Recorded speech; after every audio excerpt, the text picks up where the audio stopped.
안녕하십니까, 책돌입니다. 오늘 소개해드릴 책은 나라면 나와 결혼할까입니다. 저자는 후이, 출판사는 미디어숲입니다.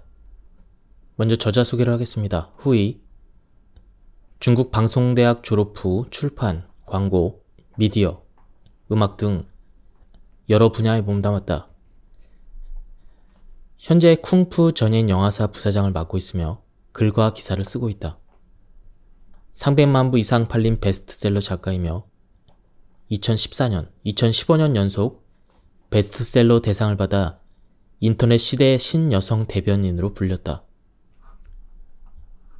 이 책의 가장 큰 특징은 공감과 위로를 주지만 따끔한 깨달음을 같이 준다는 점입니다. 지친 독자를 어루만지면서도 정신을 바짝 차리게 만드는 그런 묘미가 있는 글들입니다. 어떻게 이런 글들을 쓸 수 있을까 하는 생각에 저자의 이력을 한번 보았습니다. 상당히 다채롭다는 생각을 하게 되었습니다. 잡지 칼럼니스트, 광고 카피라이터, 영화 대본, 대중가요 작사, 그리고 이렇게 다양한 활동을 했다고 합니다. 이 책은 글들이 담백하면서도 섬세했습니다. 독자를 훈계하듯 가르치려고 하지도 않고 가식적이지도 않았습니다. 그리고 심금을 울리는 그런 에피소드들도 많이 있었습니다. 그럼 바로 본문을 보도록 하겠습니다. 잠시 옛날 이야기를 해보려고 한다. 대학 시절에 잠시 호감을 느낀 남자 선배가 있었다. 큰 키에 잘생기고 심지어 공부도 잘했으니 저절로 눈길이 갔다고나 할까? 과 수석으로 들어와서 학기마다 장학금을 놓치지 않던 그가 그때는 참 멋져 보였다. 그러다 그 선배와 함께 과 모임을 기획하게 되었다. 나는 동기들에게 연락하는 일을 맡았고 선배는 음식점을 예약했다.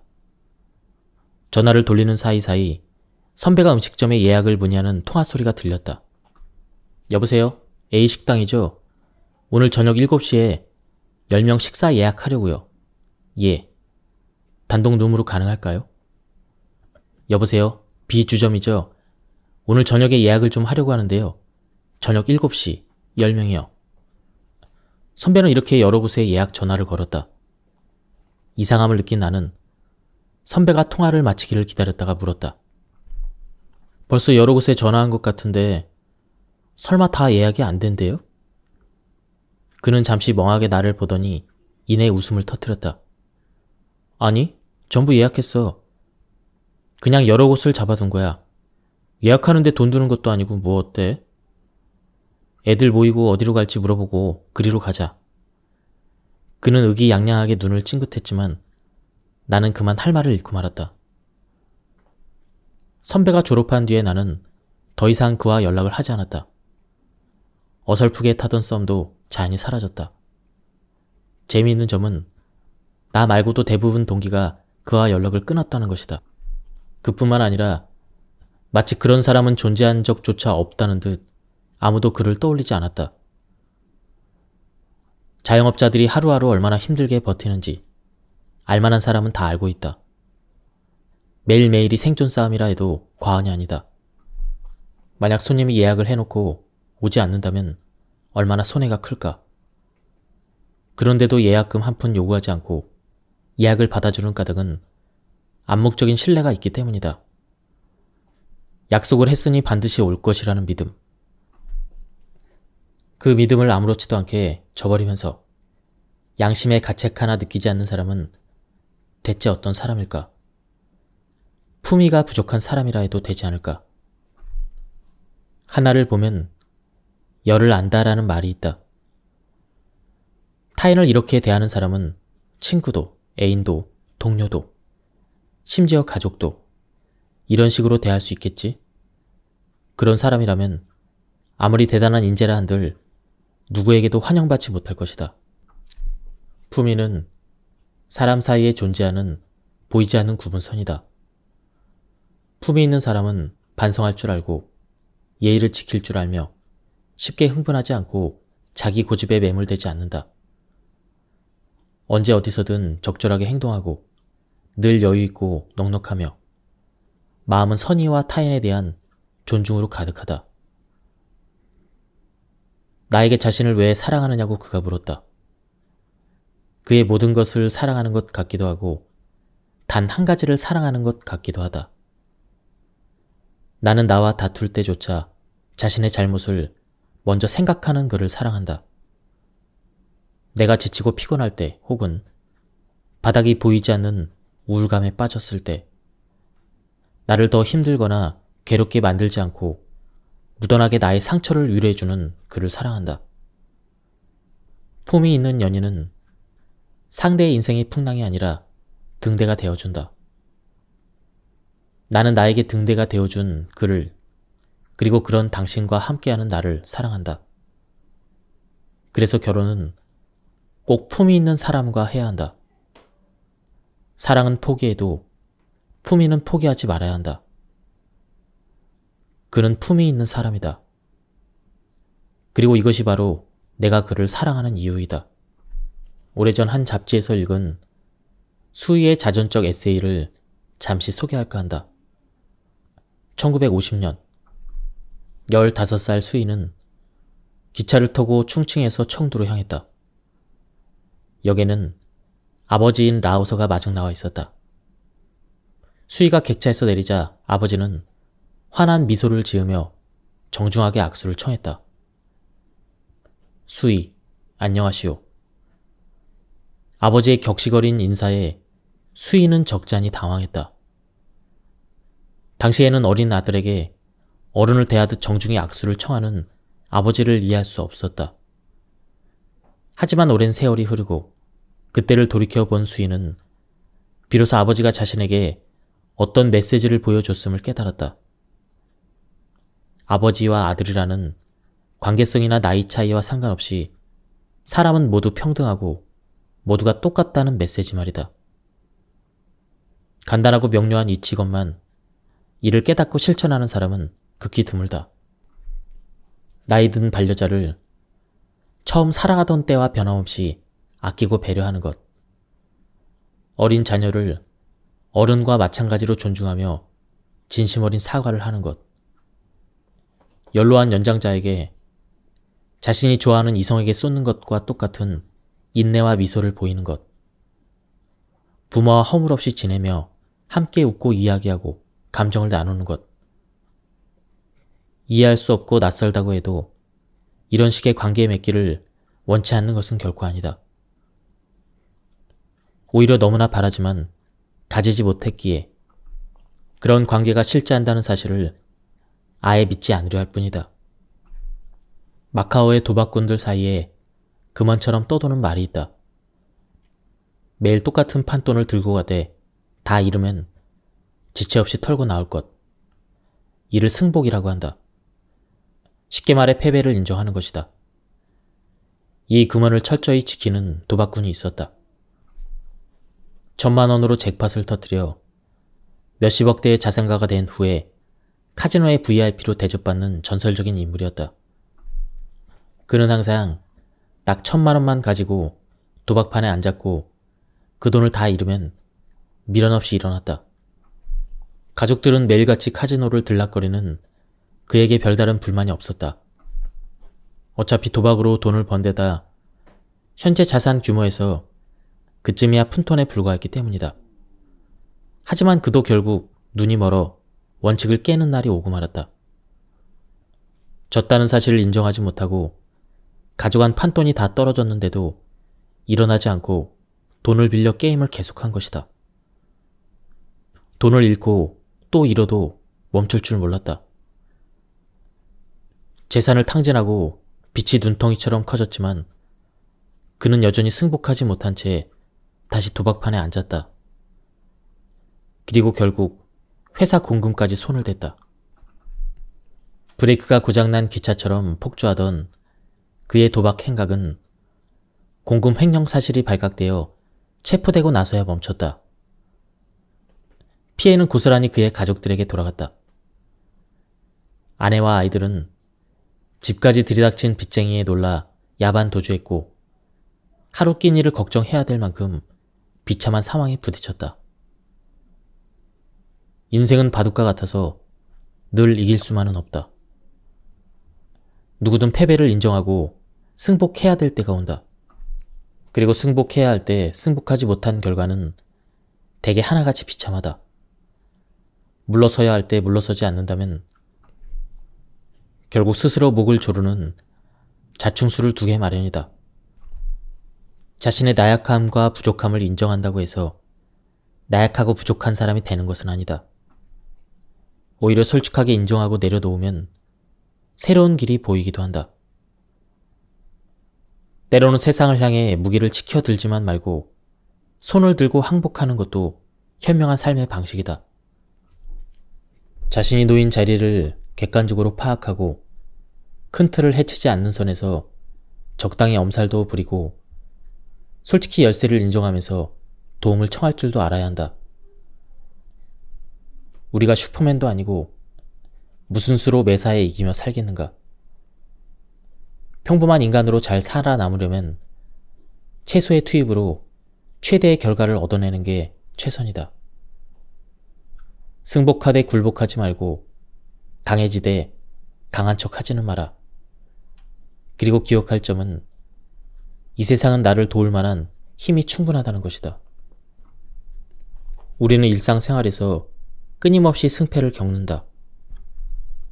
옷, 가방, 화장품 등 물질적인 것에서부터 자세, 태도, 언행, 적절한 유머 감각에 이르기까지 남이 나보다 나으면 자신도 모르게 졌다라고 생각한다.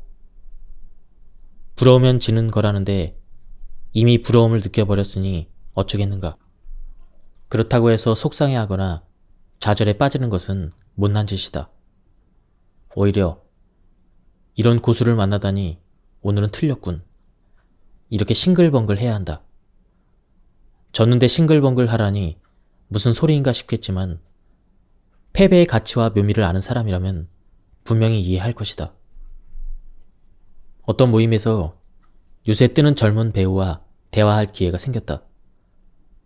이런저런 이야기를 하던 중 그가 갑자기 연기파 중견 배우의 이름을 꺼내며 요새 그 선배와 함께 영화를 찍는데 스트레스가 이만저만이 아니라고 했다. 그의 설명에 따르면 그 선배는 뺨 때리는 장면이 있으면 정말로 눈에 불이 번쩍할 정도로 세게 때린다고 했다.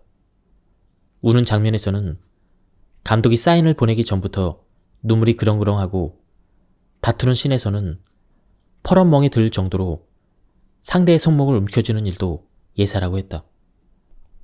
반대로 자신이 맞는 장면에서 상대 배우가 힘을 다하지 않으면 버럭버럭 화를 내고 궁지에 몰린 상대가 에라 모르겠다 하는 심정으로 힘껏 주먹을 날리면 코피를 흘리면서 기뻐했다고 했다. 때로는 연기에 너무 집중하느라 머리가 터져서 피가 흐르는 것도 모르고 촬영이 끝나고 나서야 아픔을 느낀다고 하니 상대 배우로서는 무서울 법도 하다는 생각도 들었다. 내가 안 됐다는 눈빛으로 바라보자 그는 너털 웃음을 터뜨리며 하지만 지금은 좀 괜찮아졌어요 라고 했다. 그리고 어떻게 괜찮아졌냐는 질문에 매니저가 해준 말을 꺼냈다. 매니저가 위로하면서 이러더라고요. 괜찮아. 졌다 싶은 순간에 넌 이미 이긴 거니까. 저는 그게 뭐냐고 정신 승리냐고 물었죠.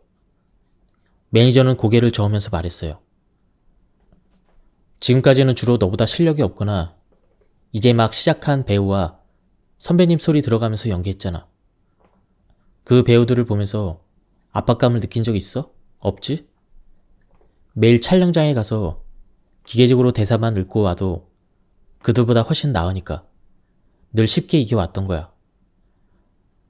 하지만 이 선배와 일하면서 넌 항상 긴장하고 두려워하고 곤두 서 있어. 대사 한마디도 놓칠까 대본을 달달 외우고 자기가 나온 장면을 몇 번이고 모니터링하고 제발로 감독에게 찾아가 같이 캐릭터 분석도 하지. 왜 그럴까? 선배 앞에서 부끄럽기 싫거든. 연기 못한다는 소리를 들을까봐 겁나거든. 너는 졌다는 생각에 스트레스를 받겠지만 그 덕에 더 나은 배우가 되어가고 있는 거야. 이 영화가 끝났을 때 스스로 어떤 배우가 되어 있을지 생각하면 기대가 되지 않아? 나는 기대되는데. 목표가 없는 사람은 스스로 더 나아지고 싶어도 어떤 방향으로 어떻게 노력해야 될지 모르고 있다. 이럴 때야말로 가장 공허하고 가장 위험하다. 그러나 일단 목표가 생기면 설령 아직 이룰 길을 찾지 못했다 하더라도 마음이 향해 가는 곳이 생겼기 때문에 저절로 투지를 불태우게 된다. 이때 필요한 것은 시간과 노력뿐이다. 실패해도 괜찮고 참패해도 괜찮다. 그리고 연달아 패배해도 괜찮다. 중요한 것은 더 나아질 수 있다는 가능성의 발견이다. 성장이라는 주제에서 보면 승패는 절대 중요하지 않다. 실패와 패배로 인해 완벽해 보이던 나의 작은 세계가 깨어질 때 우리는 껍질 밖에 더 크고 아름다운 풍경을 보게 된다. 그러니 졌다고 비탄에 빠지지 말고 오히려 기뻐하라. 새 책이 나와서 블로그와 SNS에 홍보글을 올렸더니 잠시 후에 엄마에게 전화가 걸려왔다. 딸, 책이 새로 나왔네. 엄마가 뭐 도와줄 일 없을까? 나는 괜히 마음 쓰지 마시라고 책을 보내드릴 테니 침대 머리맡에 두고 잠이 안 올 때 읽어주시기만 하라고 손사래를 쳤다.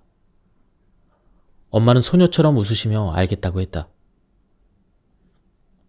얼마 뒤 명절을 쇠러 본가에 갔는데 친척 어른이 나를 보자마자 너희 엄마가 걱정스럽다고 했다. 요새 밥을 먹을 때든 차를 마실 때든 수시로 휴대전화를 들여다보며 무언가를 계속 한다는 것이다. 대체 어디에 정신이 팔렸는지 모르겠지만 위험한 일에 빠지진 않았는지 엄마를 잘 떠보라고 했다. 나는 곧장 엄마에게 가서 물었다. 엄마, 요즘 휴대전화로 뭐 하세요? 재밌는 게임이라도 하시는 거예요? 엄마는 선뜻 알려주진 않았지만 내가 집요하게 캐묻자 못 이기겠다는 듯 망설이며 입을 열었다. 그게 네 글에 좋아요를 누르고 있어. 좋아요? SNS에 누르는 그 좋아요요? 나는 당황해서 말까지 더듬었다. 엄마가 그런 걸 할 줄 아세요? 누가 그러더구나. 네 SNS 페이지에 좋아요를 많이 누르면 네 인기가 올라간다고 하더구나.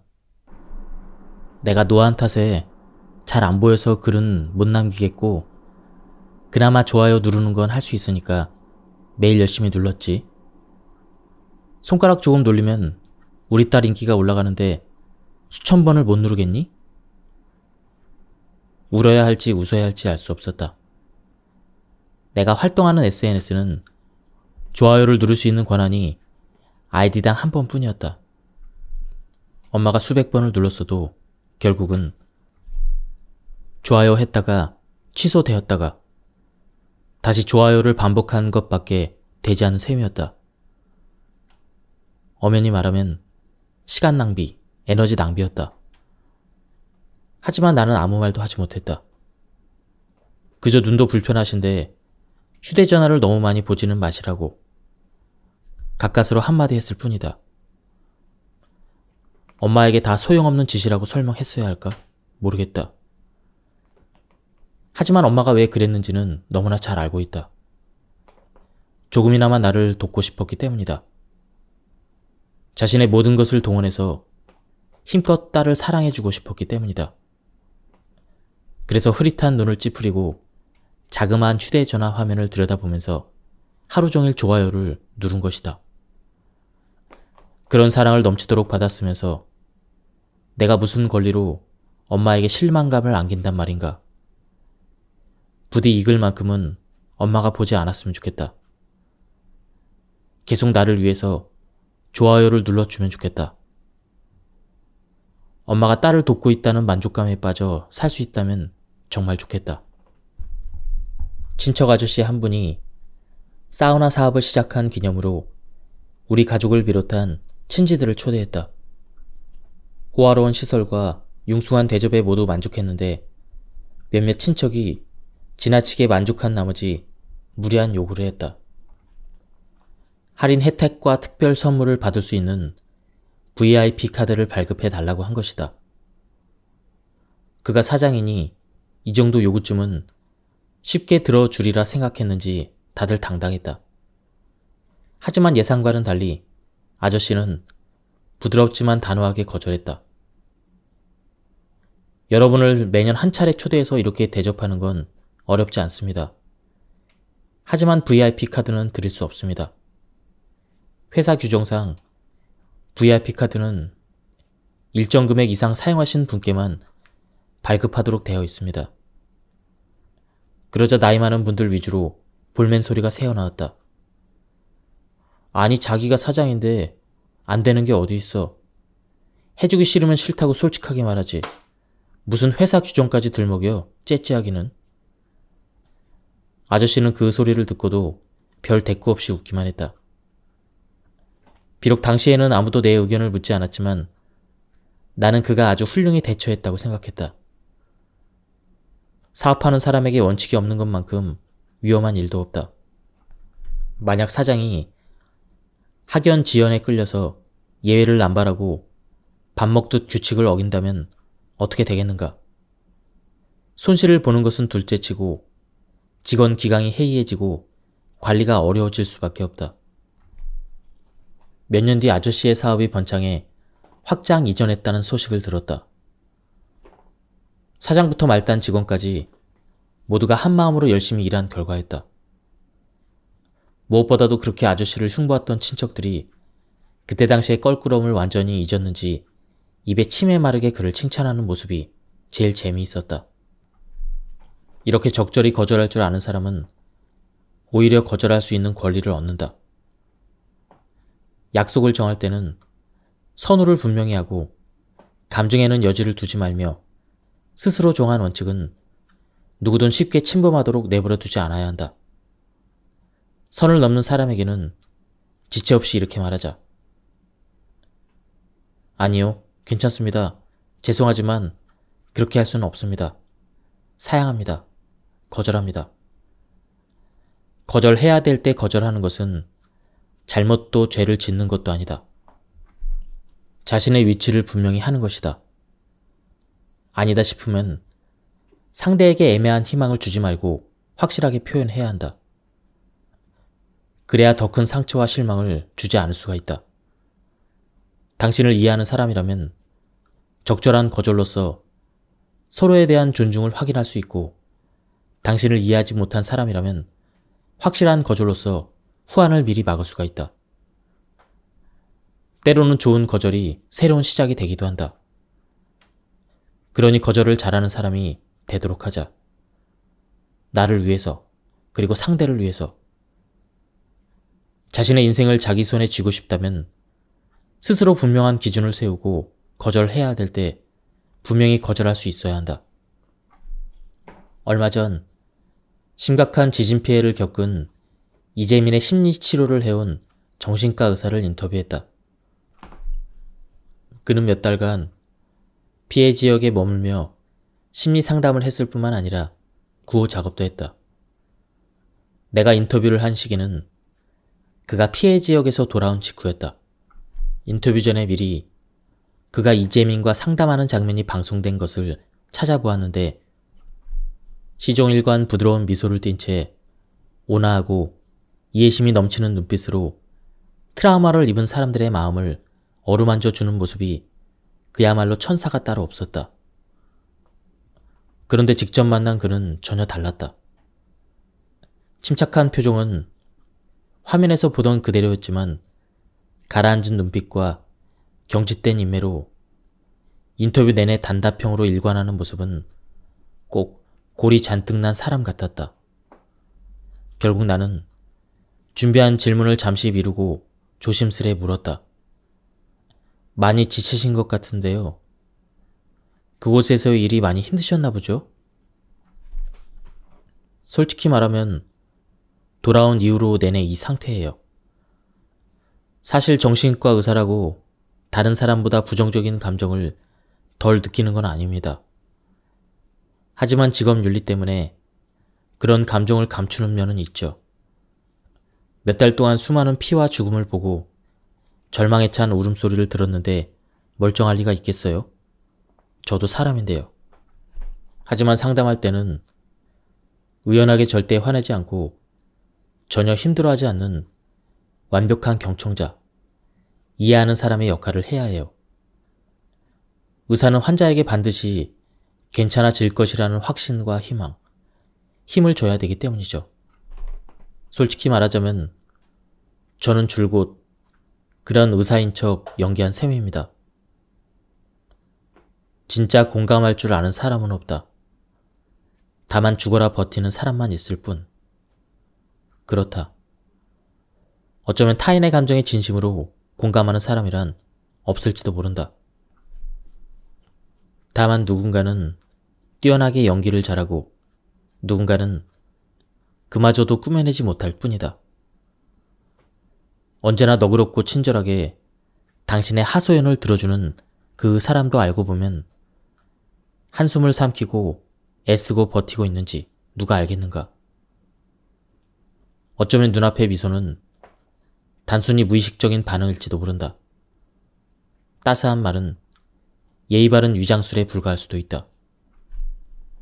한밤중에 싫은 내색 없이 몇 시간씩 푸념을 들어주는 이유도 단지 예전에 당신이 자신의 전화를 잘 받아준 게 고마워서 그 보답을 하는 것인지도 모른다.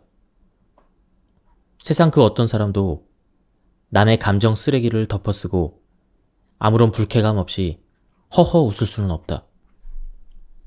누군가에게 훌륭한 인격자라는 덫을 씌우고 그렇게 해주기를 바란다면 친구가 아니라 감정 쓰레기통이 필요한 것이다. 늘 다정하고 배려와 포용력이 넘치며 내 말을 언제나 기꺼이 들어주는 친구가 있는가? 그렇다면 당신은 행운아이다. 부당한 대우를 받지 않는 한 그 친구는 계속 그런 친구로 남아있을 것이다. 사람은 공감을 잘한다는 말을 칭찬으로 받아들이며 칭찬받는 행동을 계속 유지하고자 하는 기묘한 관성에 쉽게 사로잡히기 때문이다. 그래서 친밀한 관계 유지를 위해, 사업상의 협력을 위해, 체면을 지키기 위해, 심지어 단순한 화목한 분위기를 위해 훌륭한 인격자의 가면을 계속 쓰고 있을 수도 있다.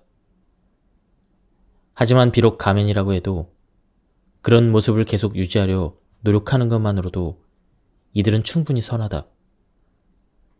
그러니 주변에 이런 사람이 있다면 무리하게 바라지 말고 그저 그들의 존재에 만족하고 감사해야 한다. 그들이 보여주는 인내와 다정함은 귀한 것이며 그들의 성실한 배려는 존중받을 만하다. 한 부부가 태국 방콕으로 놀러갔다. 해외여행이 처음이었지만 부부는 용감하게 패키지 여행이 아닌 자유여행을 선택했다. 둘 다 이것저것 알아보기 귀찮아하는 성격이라 가볼 만한 곳이나 맛집 따위를 미리 찾아보지도 않았다. 믿을 것이라고는 두둑한 주머니와 어설픈 영어 실력뿐이지만 두 사람은 망설임 없이 태국행 비행기에 올랐고 무사히 방콕에 도착했다. 다행히 부부의 여행은 순조롭게 흘러갔다. 미리 알아보거나 준비한 게 없어서 오히려 모든 것이 이국적이고 신선하며 새로웠다. 신이 난 부부는 그날의 마지막 일정으로 툭툭이라고 불리는 태국의 특유의 3륜차를 빌려서 라차 프라송에 에라완 사원에 가기로 결정하고 기사와 흥정에 나섰다. 라차 프라송까지는 꽤 먼 거리였기 때문에 기사에게는 매우 큰 건수였다. 하지만 까맣고 깡마른 젊은 기사는 목적지를 듣자마자 머뭇거리며 그쪽으로는 안 가는 게 좋다고 말했다. 얼마 전에 라차 프라송에서 폭발 사고가 터져서 10여 명이 죽고 일대가 혼란에 빠졌다는 것이었다. 그 근처에 묵던 관광객이 전부 짐을 싸서 돌아갔다는 말도 덧붙였다. 자신도 그때 근처에 있었는데 다행히 다치지는 않았지만 폭발 충격으로 툭툭이가 넘어가면서 옆면이 잔뜩 긁혔다며 그때 생긴 자국을 보여주기도 했다. 지금은 위험하진 않다지만 그래도 그런 일이 있었다고 말씀드려야 할 것 같아서요. 선택은 손님 몫이지만요. 부부는 당황해서 서로를 바라보다 얼른 휴대전화로 검색해 보았다. 과연 기사 말대로였다. 부부는 오늘은 이만 돌아가서 쉬고 기사에게 고맙다며 호텔로 데려다 달라고 했다. 호텔까지는 금방이었다. 기사는 안녕히 가시라며 예의 바르게 인사를 했고 부부 역시 환하게 웃는 얼굴로 작별을 고했다. 여행을 마치고 돌아온 부부는 친구들이 여행 소감을 물을 때마다 빠지지 않고 그 젊은 기사 이야기를 하면서 안도의 한숨을 쉬었다. 사실 거기서 무슨 일이 벌어졌는지는 우리는 모르잖아. 어찌 보면 그 기사가 너무 착한 거지. 아무 말 없이 그냥 거기까지 태워줬으면 큰 돈을 벌 수 있었을 텐데. 우리한테 꼭 그 이야기를 할 의무가 있는 것도 아니고 말해주지 않는다고 우리가 원망할 것도 아니잖아. 그렇지. 그런데 그 기사 정말 바보 같네. 가만히만 있었으면 벌 수 있는 돈을 내치다니. 그러자 남편이 빙그레 웃으며 말했다. 하지만 차에서 내리기 직전에 와이프가 새로 산 손수건에 돈을 싸서 기사 자리 옆에 놓던걸? 친구가 궁금하다는 듯 물었다. 돈을? 얼마나? 부인은 웃기만 할 뿐 아무 말도 하지 않았다. 액수가 적지 않았다는 것만큼은 확실했다. 사람은 누구나 자신이 원하는 바를 합리적으로 얻을 권리가 있다. 하지만 좋은 사람은 그보다 더 많이 받아도 된다. 그리고 그들은 받을 만하다. 그들이 없어도 세상은 아무렇지 않게 돌아갈 것이다. 늘 그렇듯 해와 달이 뜨고 지고 아무것도 변하지 않을 것이다. 그러나 그들이 있기에 세상은 비로소 좀 더 살만한 곳이 된다. 예, 지금까지 이 책에 대한 리뷰를 모두 마쳤습니다. 이 책은 감동을 주는 에피소드가 굉장히 많이 있었습니다. 그 에피소드와 함께 뼈 때리는 조언도 함께 들려주는 그런 책이었습니다. 굉장히 가독성이 좋았고요. 지루하지 않게 재미있게 읽을 수 있었습니다. 한번 책을 구해서 읽어보실 것을 추천드립니다. 여기서 리뷰를 마치도록 하겠습니다. 감사합니다.